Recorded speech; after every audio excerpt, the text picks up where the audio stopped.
It is your girl, Cammie. And I want you to know that when I listen to the radio, okay, I listen to Reese on the radio because it is a radio and Reese is on it, okay?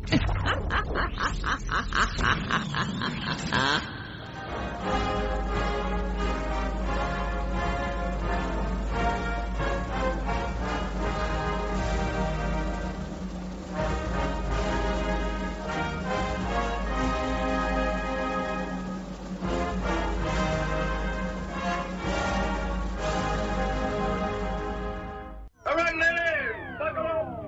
It's showtime.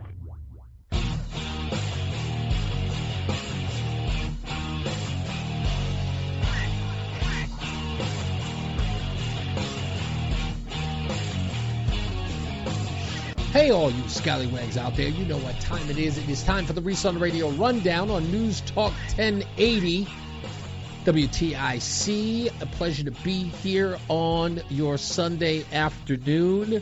Got a hot streak going here week after week.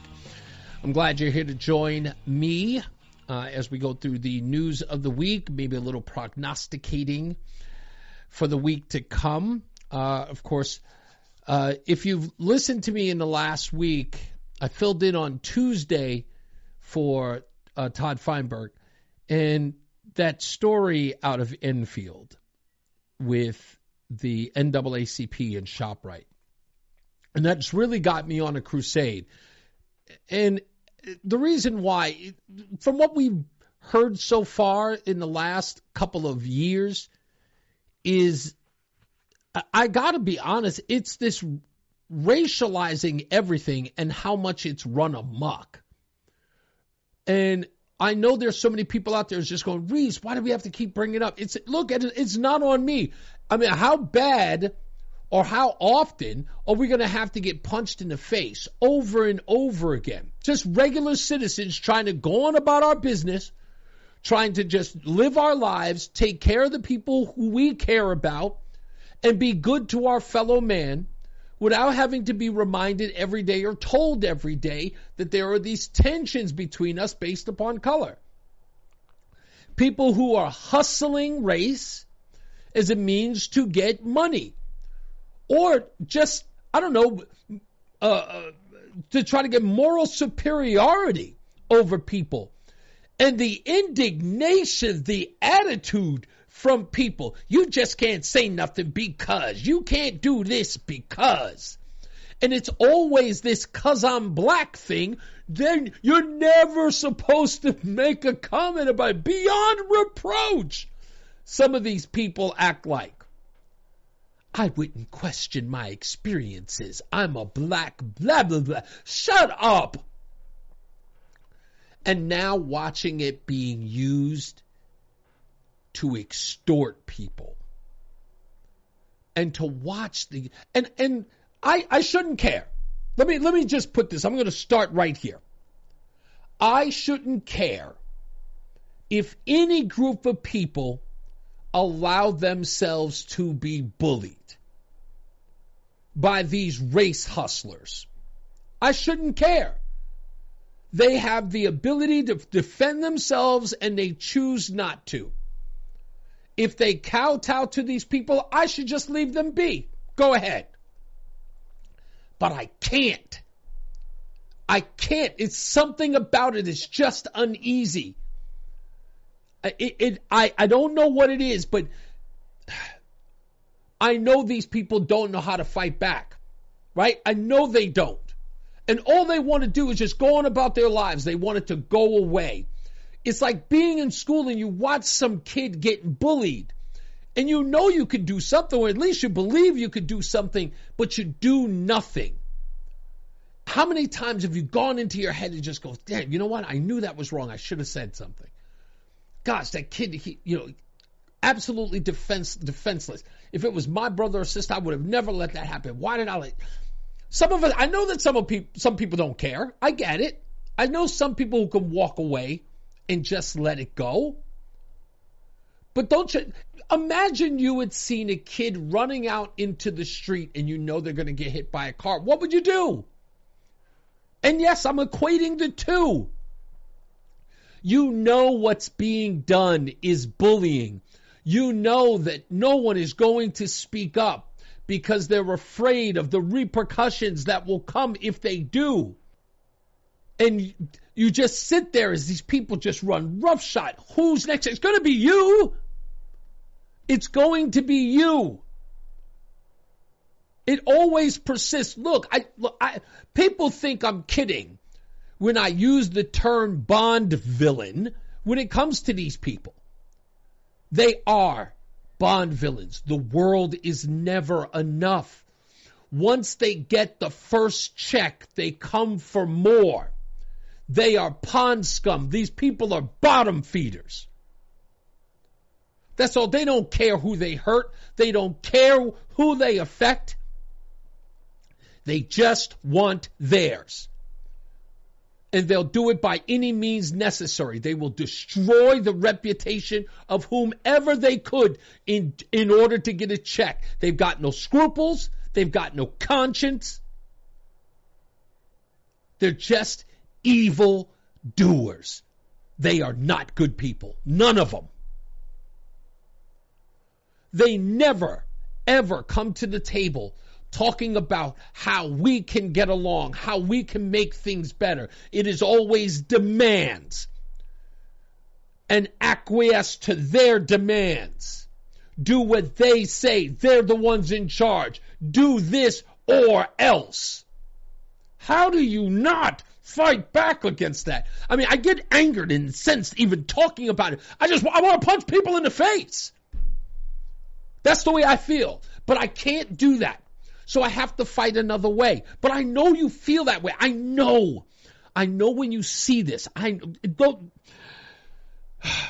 If you are listening to me, I know that when you see what's being done to ShopRite, when you see what was done to Ram High School, when you see these lies that came out of NASCAR with the noose, when you see this, when you saw the Jussie Smollett story, didn't it just make you angry? You wanted to scream, you wanted to rip things apart, and I know that's where you are because we're just not those people. You feel like you've got to defend yourself. That's what I feel like.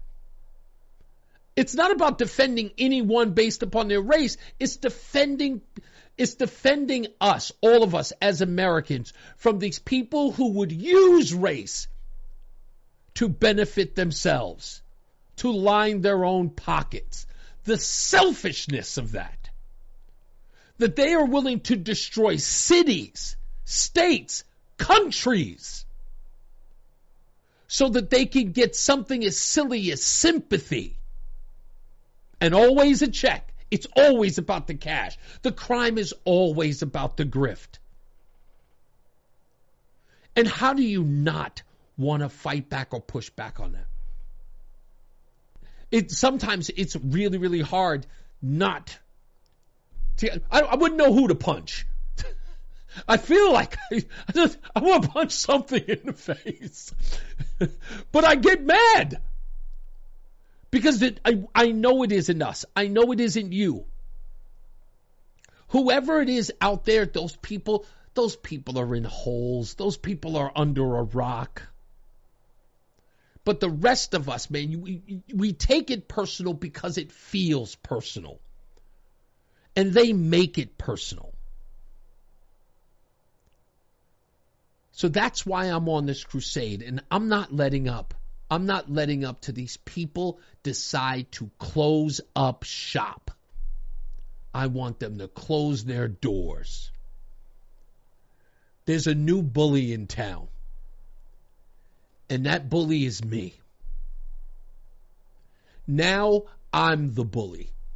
And I am going to go after these people every day, every chance I get, until they acquiesce to me, to us, and stop trying to fleece us, rip us off, and extort the rest of us. It's got to stop.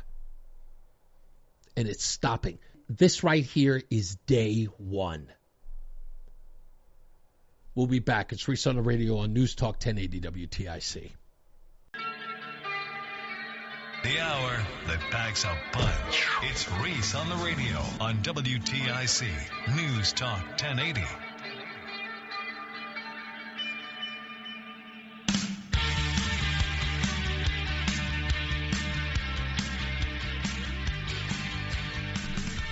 All right, welcome back, everybody. It's Reese on the Radio, News Talk 1080 WTIC, the Reese on the Radio rundown. We've got a problem, ladies and gentlemen. And I don't know whether or not Israel has 6 months. And for that matter, I don't know if they're going to be good to go by the time 2025 rolls around. And for those of you who don't know, the Biden administration has decided that they're going to be tough on Israel and not so much on Hamas. And because the Biden administration has got a lot to lose, and their biggest problem right now is with young people who are Hamas supporters. Now, don't give me any of that nonsense about, no, those kids are interested in saving Palestinians. No, they're not. No, they're not. Don't ever believe that. There's no reason to believe it. And you're going to have to show me evidence of that, because don't worry, you know I have receipts. So before you go jumping ahead of your skis and start screaming all that nonsense about these young people are just idealistic Palestinian supporters. No, they're not. No, they're not. They are one of two things. They are uninformed or well-informed Hamas supporters. That's it.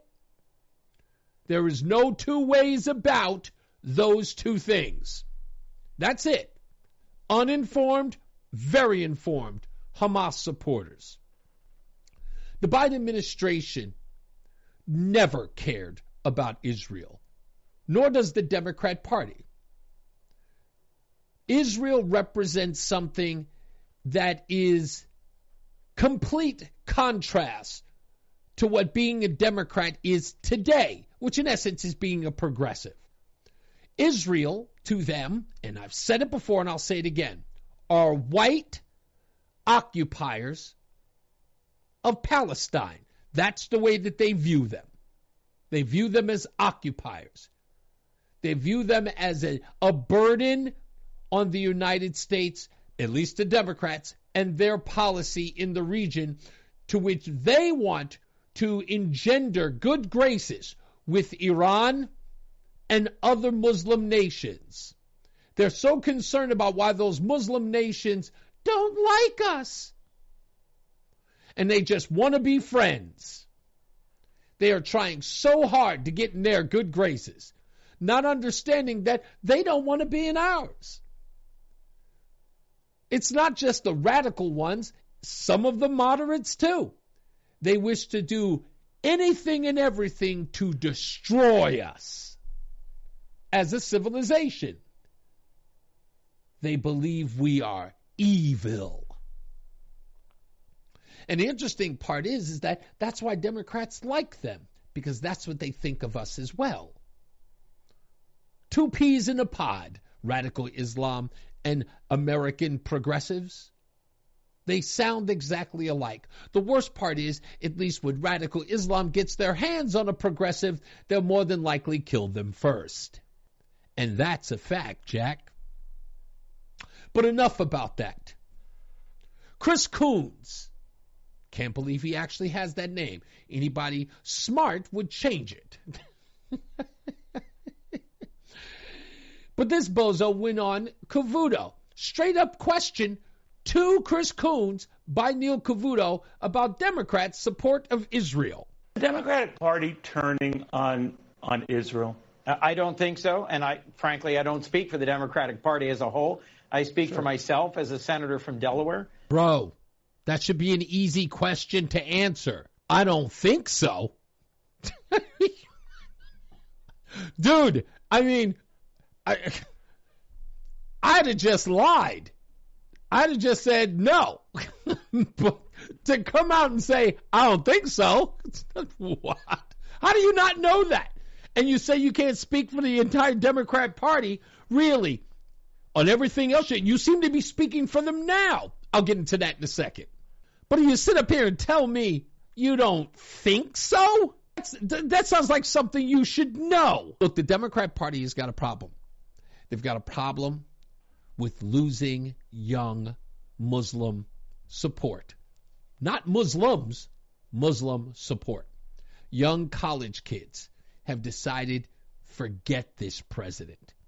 They feel he's on the wrong side of history on this one. Why? Because this is their Black Lives Matter movement. For them, this is Palestinian lives matter. And the president's got to be on board, so he's got to shun their old friends. Never liked them anyway. A lot of the support for Israel has always been bluster. It's always been cosmetic. It's not real. Chris Coons just told you that. That's an answer literally, you should be able to hit that one out of the park. City does this administration consider to be the capital of Israel, Jerusalem or Tel Aviv? I haven't had that question in a while. Our position has not changed, Connie. Can we... What's the capital? You know our position. I don't. No, she doesn't know. She doesn't know. That's why she asked. She does know. I don't. She does not know. She just said she doesn't know. I don't know. Long... Come on, let's not call on Christy. Go ahead. Okay. Tel Aviv or Jerusalem? You know the answer. We don't know the answer. We don't know the answer. Could you just give us an answer? What do you recognize? What does you recognize? Our position hasn't changed. This Jay Carney, the former press secretary under Barack Obama, back in, I believe, 2012, was asked a question by a reporter, a Jewish reporter. Where is the capital of Israel? And Jay Carney refused to answer it. Yeah, you know our position. No, we don't. He still wouldn't answer. You know our position. You know our position. Couldn't say it publicly. Why? Because they did not support Israel. Remember, Jay Carney, press secretary for Barack Obama. Barack Obama's vice president, Joe Biden. It's not apple far from tree. This has been their position as of late. They have a problem with Israel. They hate supporting Israel. At least Democrats do. And progressives hate supporting Israel even more. So when they see that their supporters, that their progressive supporters are leaving them in droves, what do you think Joe Biden's going to do? This guy's no policy wonk. Everything they do is based on polls. They care about, their policies move like the wind. No wonder they care about wind and solar so much.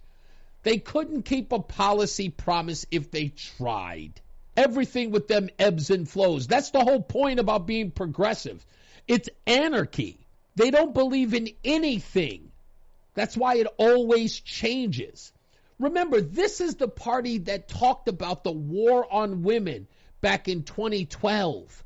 Remember when they mocked Mitt Romney about the binders of women, and they were always making it about women and women this and women that, and then the transgenders came around and they went, women? Who were they? Yeah, the transgenders can go into their bathrooms and play on their sports teams. Women? I don't know who you're talking about. They can't even define a woman now. They're not biologists. It's this all, what did you expect from these people? This is where we are. But I digress. On a serious note, Israel is going to lose support from the United States because Benjamin Netanyahu and Israel writ large wants to go into Rafah and go after Hamas. And Hamas is using Rafah to keep Palestinians there to do what they do every time, run a PR campaign that demonizes Israel. And they'll use words like famine and murder and genocide to keep Israel at bay. And look, I know a lot of people don't have enough guts to say it, so I'll be the first. Go ahead. Get in there. Find the people who are responsible for October 7th and get rid of them. Do whatever it takes to protect innocent people. Get out safely. Get innocent people out safely. Make sure that they are not harmed. But go after the enemy and destroy them. We'll be back. It's Reese on the Radio on News Talk 1080 WTIC.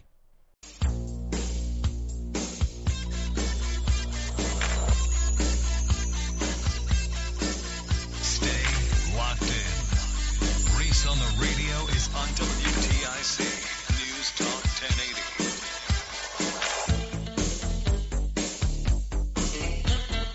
All right, and we're back. It's Reese on the Radio, News Talk 1080 WTIC.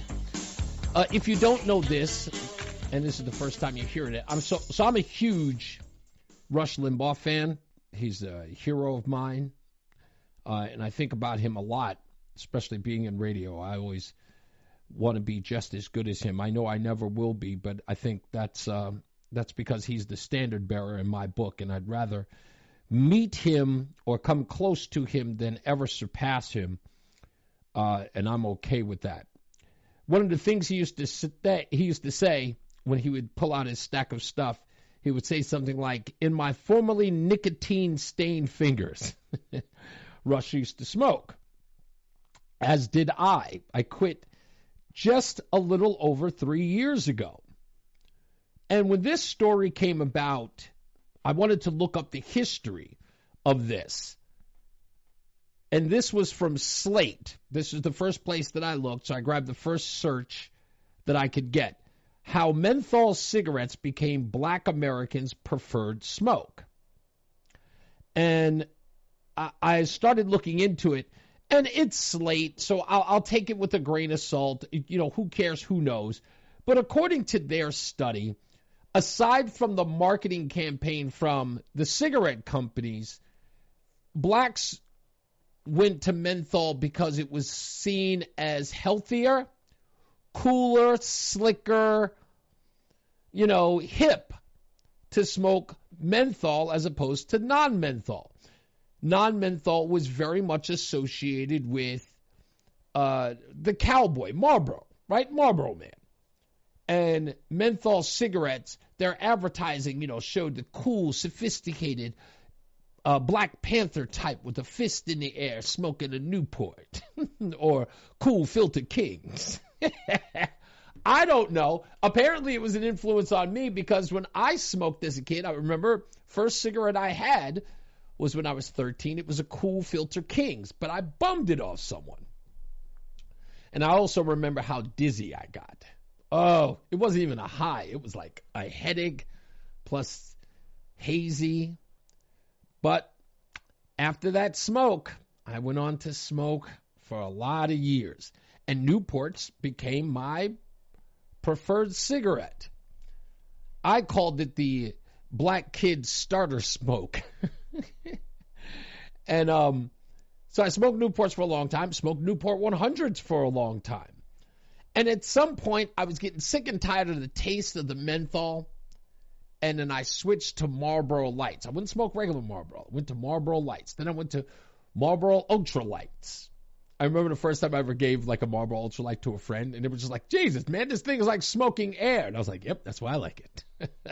I had the illusion that I wasn't taking in any carcinogens with it being the Ultra Light. That was a dumb kid. And I tried to quit. At one time, I was quit for about 2.5 years. Trust me, that was tough. And then I started smoking again, and it was hard to give up. A clinical psychiatrist told me that giving up cigarettes was harder than giving up heroin. Now, I've never done heroin, but I thought that was really daunting when I heard that. But I finally did. I quit 3 years ago in March. I gave it up. No interest in going back. And I like the fact that I'm not compelled to buy a pack of cigarettes or to smoke at all. I have more money in my pocket. I don't spend money on cigarettes. I don't drink either, so I don't buy beer or any of that stuff either. So, and those things are usual disposable incomes that people, sort of like vice buying. Cigarettes, beer, alcohol, things like that. I don't have that anymore. So now when I spend my money, I have to look for things to actually, like, be frivolous with, you know? I may buy a candy bar here and there. I'm a big Twizzler fan. Love Twizzlers. All right, anyway, here's the point of all of this. Did you hear this story about the Biden administration? A couple of years back, the Biden administration had suggested that they were finally going to get rid of flavored tobacco, and in particular, menthol cigarettes. Why? The Biden administration had said that the flavored cigarettes or flavored tobacco products were luring children in, and it was time to put a stop to it. So everyone in the black community was up in arms. Whoa, they're going to get rid of menthols? If they get rid of menthols, that means that everyone's going to be stuck smoking non-menthol. You know, Marlboros, Winstons, Chesterfields. I can't believe I mentioned Chesterfields. They still exist. Lucky Strike.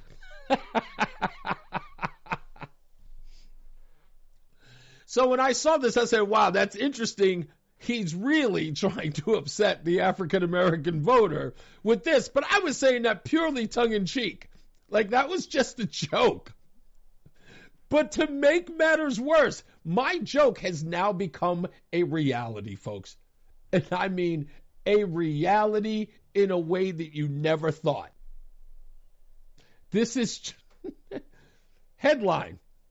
Biden administration may postpone ban on menthol cigarettes because they're worried about losing support from black voters. The Biden administration has been floating a ban on menthol cigarettes for months. Now they are apparently thinking of putting off the ban until after the election because they are worried about losing the support of black voters, although that's already happening. It's just one more reminder that this administration and Democrats on the whole care only about politics and retaining power. Everything they say and do is motivated by poll numbers and who they can manipulate into voting for them. Not only that, but isn't it a little bit racist to assume that only black people smoke menthol cigarettes? I don't know whether or not only black people do. I know a lot of them do. I don't know if it's necessarily racist to point that out. Here's a quote from the article in the Washington Examiner. A 2-year-old proposal to ban menthol cigarettes may be delayed until after the 2024 election as President Joe Biden weighs a move that could risk eroding his support within the black community. The Food and Drug Administration first proposed banning menthol cigarettes and flavored cigars in April of 2022, but has since missed 2 deadlines for finalizing the rules, the second of which expired at the end of March. The FDA remains committed to using the tobacco product standards for menthol in cigarettes and characterizing flavors in cigars as expeditiously as possible. That's what the agency said in a statement. So, I mean, what do you say to an administration that would pander in such a way? It's like, you want to be meaningful to the African-American community, right? You have to start promoting policies that are advantageous to black voters. And the way in which they decide is to say, hey, do you think that they would like it if we postpone the menthol ban so they can smoke their Newports a little longer?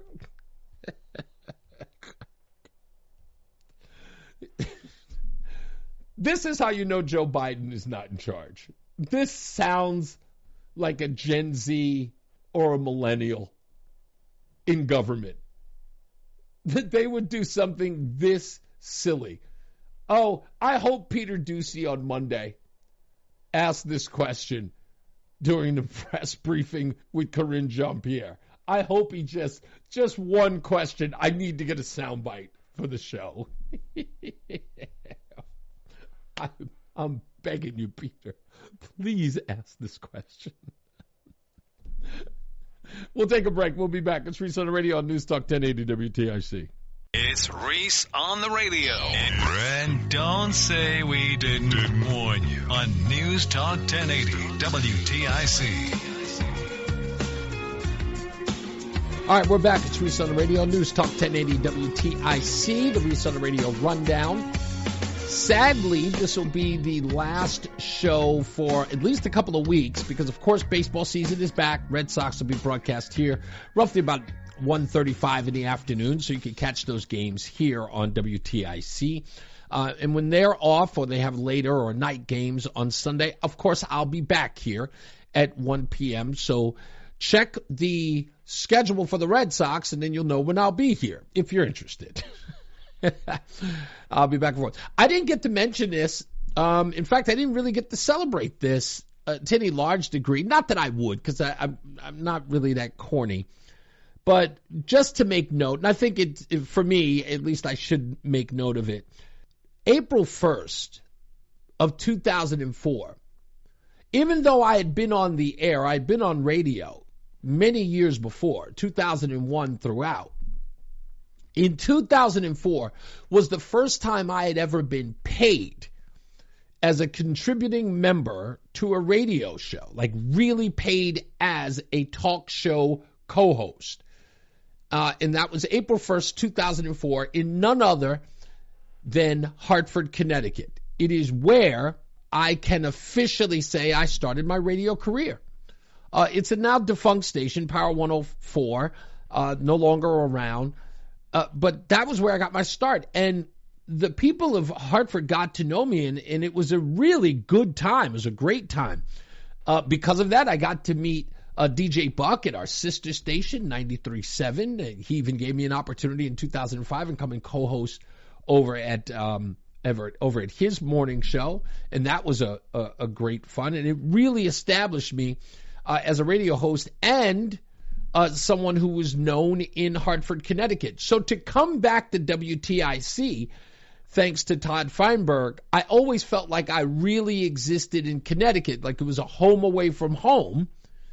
And I'm really, really happy that I'm doing it here at WTIC and in Hartford, Connecticut. It's funny. I'll tell you the story. Even though I know I might get in trouble for saying this, because I hope no one ever uses this term. But before they built the convention center, the radio station I worked for was right next door. And I don't even know. I think maybe that building, I think the radio station is still there, or at least that company is still there. Anyway, so one day before they built the convention center, you know the little river walk deal that they have there. And all of the radio stations had gotten together right there. And I forget what that's called. Someone's going to remind me. Anyway, all the radio stations got in there. They were all there, and they had their little stands up, and, you know, they were giving away raffle tickets and all this other stuff. And our station was there, and we had told people we'd go by and represent. We did. But right next door to us was this station, WTIC. And I remember I was a little, I don't want to use the word jealous, but envious, I think, is appropriate. Because I knew they were talk, and I didn't think I was good enough for talk radio.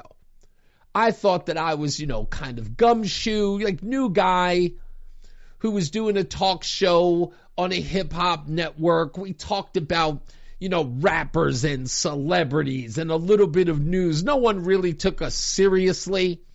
That we weren't, and I didn't see myself as a news guy. I thought that was for the upper crust, and that was above me. I was beneath that. But I remember seeing the tent for WTIC, and I walk up to whoever's working there. Maybe somebody will remember who it was. But I remember walking up to the tent and saying to them, again, it's 2004, summer of 2004.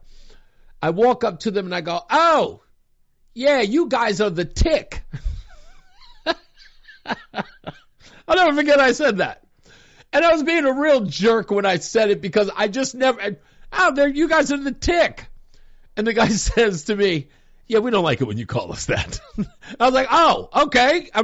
In my head, I'm going, "Are you kidding me? That's a great name."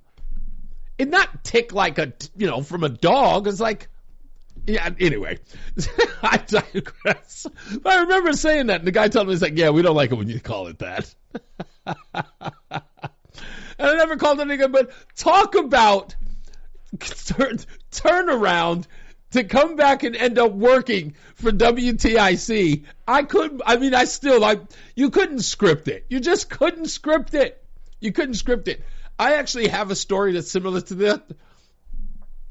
A friend of mine was going to his company's Christmas party, and he had suggested I tag along.